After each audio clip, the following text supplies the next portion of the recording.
Hi everyone, welcome back to the channel. My name's Bryony and I'm one half of Indecisive Readers.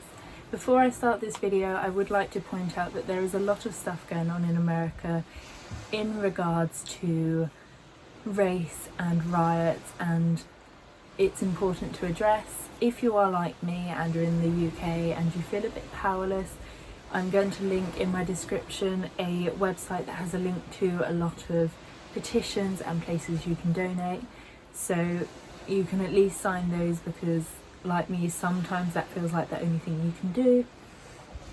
But yeah, I just wanted to address that before I start this video, because I will be continuing posting my content as usual and I don't want to seem insensitive by not mentioning it. Today's video is a non-spoiler review for The Ballad of Songbirds and Snakes by Suzanne Collins.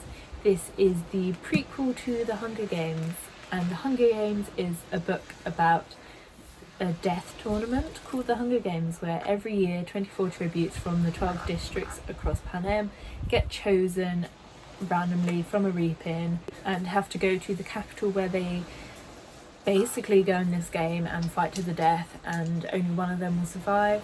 This, as the prequel, is set 64 years before that, so in the 10th Hunger Games, where the Hunger Games aren't what they are in the original trilogy. They're basically a glorified death penalty. The main antagonist of the Hunger Games trilogy is the protagonist in this. He's not necessarily meant to be sympathetic, but he is the main character and the narrator. And yeah, I'm gonna try and give you a non-spoiler review. I will also be posting a spoiler review, so if you have already read it, you can go and check that out, or if you want to watch it and not have to read the book, that's also fine. But I'm posting this and a reading vlog, so you've got a whole range of places to look for opinions. I'm also going to post a review on my blog and probably on Goodreads, so you can search everywhere, because I know a lot of people are probably hoping to see other reviews so they don't have to read it themselves if they don't want to. I rated this book 3 stars. I feel like this is actually a pretty unusual rating, and it took me a while to come to, because everyone I was seeing posting about it was either rating it 1 stars or 4 stars, and I was in the middle. Basically, I liked a lot of things about it, but I also disliked as many. So for every one thing I liked, I didn't like another, and it just didn't blow me away. The original Hunger Games books are one of my favourite book series of all times, and it had a lot to live up to, let's be honest. There are a lot of things I liked about this book that I think were actually helped by me having enjoyed the Hunger Games trilogy, and the first of those boils down to the fact that I know what the Hunger Games is meant to be like in the 74th year, and therefore the ones in this are completely different, and so it's really interesting to see how the games have developed. I mean, we don't know exactly how they developed year by year, but we do know that in this there are none of the usual things that are included to make it fun, like the sponsorship, the mentors, the training. The training people just exist, come there, have to stay for a few days, and then only one of them will come out at the end. And so knowing where it is makes it really interesting to see how it gets there. Before I carry on, I would like to say I'm going to use the word interesting a lot, because that's the main word when I was writing my notes that I could think of to describe everything. There is not interesting in a way where you're like, yeah, it was interesting, like it was bad, but I don't want to say it was bad, because it wasn't bad, it was genuinely interesting, but I can't think of another word. In terms of things I hated because I knew the games, Snow. Just putting it out there, because obviously Snow's the antagonist. He's a bit of a horrible guy in the Hunger Games, and so whilst we're not meant to be sympathetic towards him, his relationship with some of the characters in the book just seems unrealistic, because as far as we know him, he's incapable of forming any emotions, and he's meant to be quite sympathetic towards the people he's interacting with, not for us to feel sympathetic towards, and it just felt a bit uncomfortable. I didn't feel like I could actually make those same connections, and yeah, I just couldn't connect to his character. It is a long book. This book is substantial, like over 500 pages, and the writing's not huge and the pages are quite big, and it takes a while to get going. Like the Hunger Games, they split it in 3 parts, but each part is a lot longer, and it took me a long time to want to pick it up at the start. I was tending to read it in the evening, and there were some nights where I could barely read 20 pages, not because it was bad, but just because I didn't want to pick it up through the day, and therefore it was only at night, and I'd be like, nothing's making me want to pick up the next chapter, which is also ironic because she always ends her chapters on a cliffhanger, but also kind of resolves them on the first line of the next one. So I'd be like, why is that person run out? That reason, and then kind of move on. But on the same point, whilst the book generally was really slow, the ending was really rushed, and I left it feeling confused, and I felt like I had to reread it to understand it, but still didn't understand it, which was the point. And it was clever that it was the point, but also it was confusing. I think being set so far in the past was actually much more interesting than having Finnick or Haymitch's games, because we know what happened in those and we don't know what the games are like in this one, and so having something got stabbed by my mockingjay bat.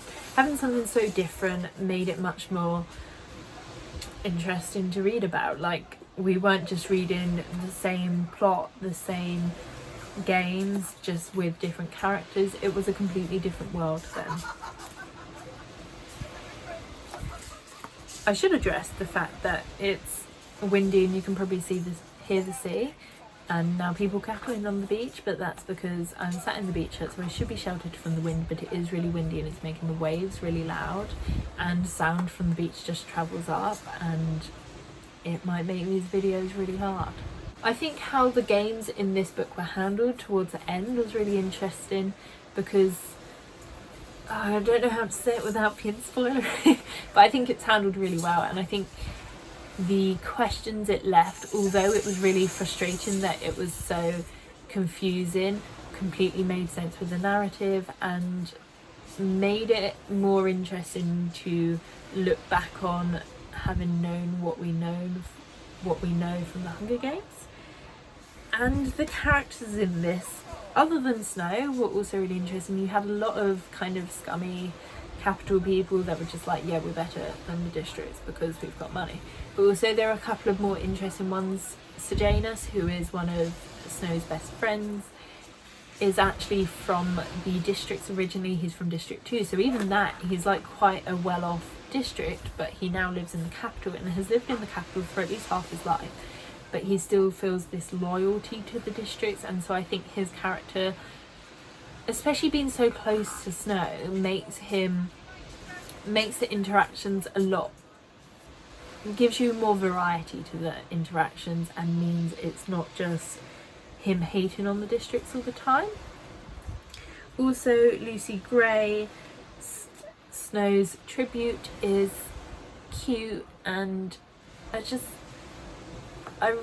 was really sad about her, because you don't know anything about her other than the fact that she's Snow's tribute. I was thinking about this when I was doing my spoiler review, and I don't even think you know how old she is. I don't think you know what she looks like, and that might just be me having missed those details, but yeah. And she's not entirely district either.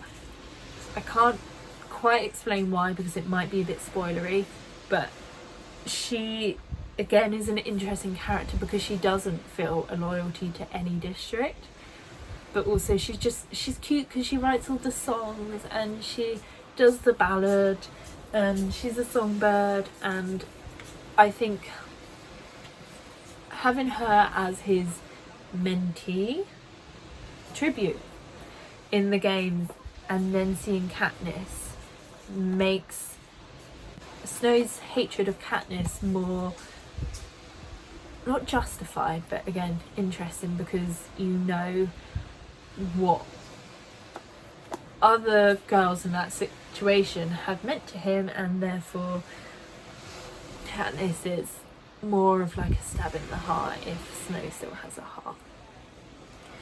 It's a book I would reread and possibly annotate, because there were a lot of kind of like reverse foreshadowing, like Snow absolutely hates Mockingjays in this, which is funny, and he sees some mutts, and the mutts aren't a big part, but like they're being tested on and they're in the lab, and that's interesting.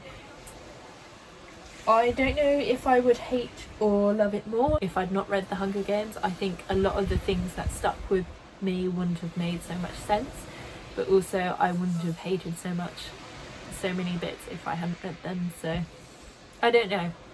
It was an interesting read. I did enjoy it. I also didn't love parts, but I didn't completely hate it, and I also didn't completely love it, so yeah, I've rated it 3 stars. If you have, well, if you're watching a spoiler-free review, you probably haven't read it, but if you want to read it and have got hold of it, or whether my opinion has swayed you one way or the other, please let me know in the comments. If you enjoyed this video, please consider liking it, subscribe if you're not already, come and talk to me if you have anything to say, and if you have any opinion on this book, check out my reading vlog, which isn't a very good reading vlog, or my spoiler review if that's more relevant to you, and I will see you in the next video. Bye!